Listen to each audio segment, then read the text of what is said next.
Hey everybody, it is Peter Coffin. It's kind of a historic day. Something unprecedented in American history has happened. I'm not going to do a flashy presentation. I'm not going to throw a bunch of images on the screen and do quick editing and stuff like that. I kind of want to talk to you about something important. Apparently, Taco Bell is considering removing all the potato items from their menu. You know what is a potato item on the Taco Bell menu? The nacho fries. And the nacho fries are easily my favorite thing on that menu. So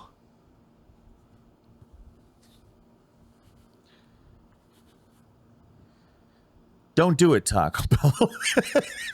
No, the actual thing we're going to talk about this evening is the Trump verdict, which may not be as important as Taco Bell's potentially catastrophic changes to their menu, but important nonetheless. Now, up front, I just want to say I don't care about whether or not Donald Trump is guilty or innocent. It's unimportant to me. So I don't want to tell you that Donald Trump is good, make America great again, blah, blah, blah. But I don't want you to think this is some, like, boon for Biden either. It's, probably going to make Donald Trump more popular. Is that they've done something that establishes a precedent that I think is very dangerous for all of them. Who's them?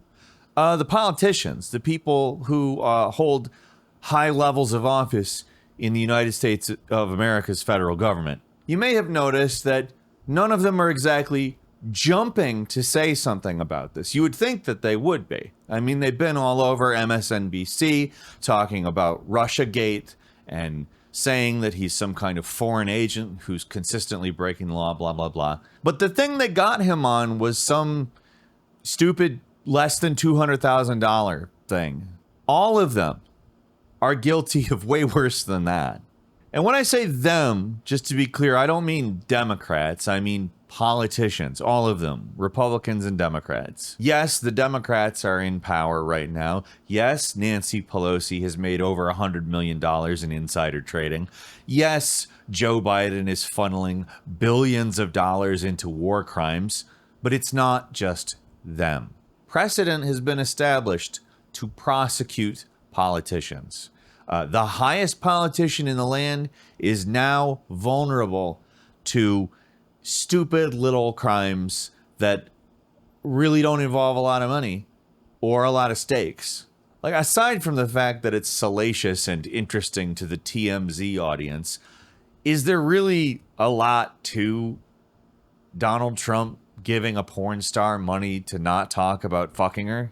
Did that cause any deaths? Like, countless geopolitical things that, every single president has done? And let's not act like Nancy Pelosi is the only person in Congress doing insider trading. I'm willing to bet that's a table that's open for just about anybody who wants to get in on it. Hundreds of millions of dollars of illegally gotten gains. They got the highest politician in the land on some stupider shit than that. You're establishing pretty dangerous precedent for yourself. Emotionally speaking, I don't really have any response to Donald Trump being convicted for anything. Or if he had gotten let off, I probably wouldn't have an emotional response to it either.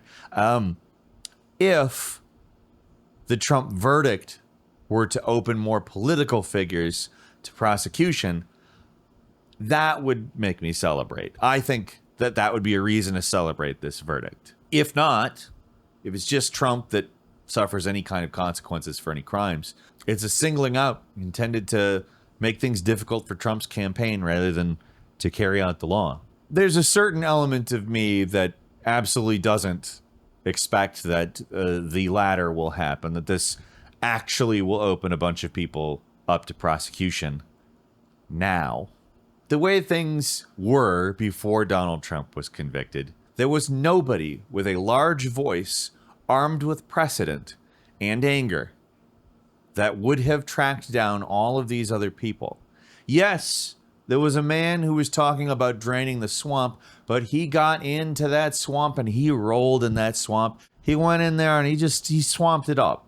He was not going to do anything fundamentally different than any other president, just like every other president. But hey, do you remember what I said about what this would do to Donald Trump's popularity? Normally, this would be cause for the liberal media to go absolutely crazy.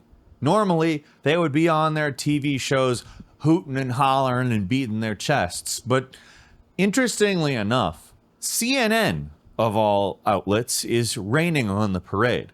Now that a New York jury has convicted former President Donald Trump of all 34 felony charges of falsifying business records, the next obvious question is, can a convicted felon run for president?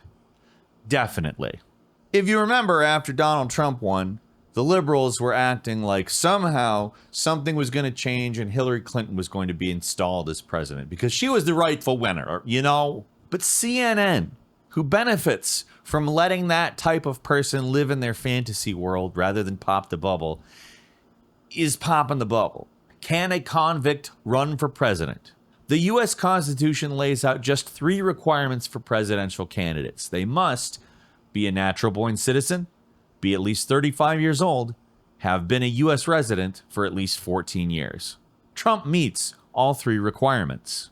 There is arguably another criterion laid out in the 14th Amendment, where it states that no one who has previously taken an oath of office who engages in insurrection can be an officer of the U.S., but the U.S. Supreme Court ruled earlier this year that Congress would have to pass a special law invoking this prohibition. That's not happening anytime soon. Also, it was a riot. Can we stop calling it an insurrection? The people got in, milled around for a while, broke some shit, stole some shit, and left. It was a riot. An insurrection is an attempt to take power, and there was none of that. If we're being critical of the riot and we're calling it a riot, I am far more likely to agree with your criticisms about it. But if you're calling it an insurrection, I just think that's irresponsible. But all that shit is irrelevant because he can run for president. And he will run for president. And he just received, in my opinion, probably the thing that will ensure that he gets a shitload more votes than Biden.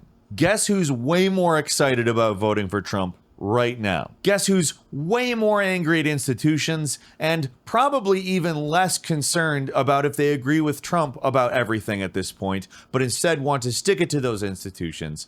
Guess who is like that right now? Is the people who support Donald Trump.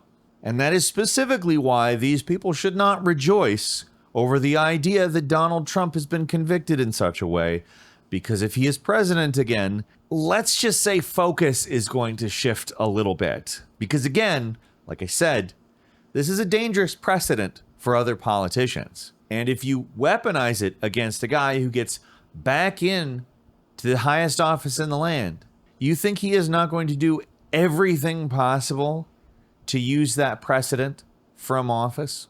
Well, my friends, if you think that, I've got a bridge to sell you. It's a good bridge. It's the best bridge.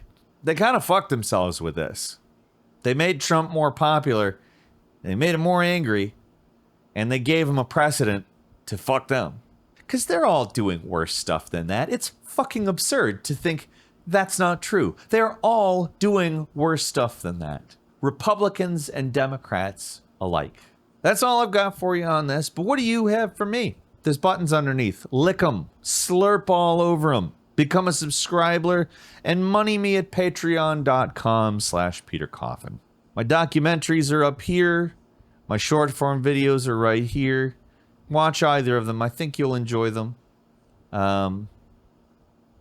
Yeah, enjoy the whatever the hell happens next. Bye.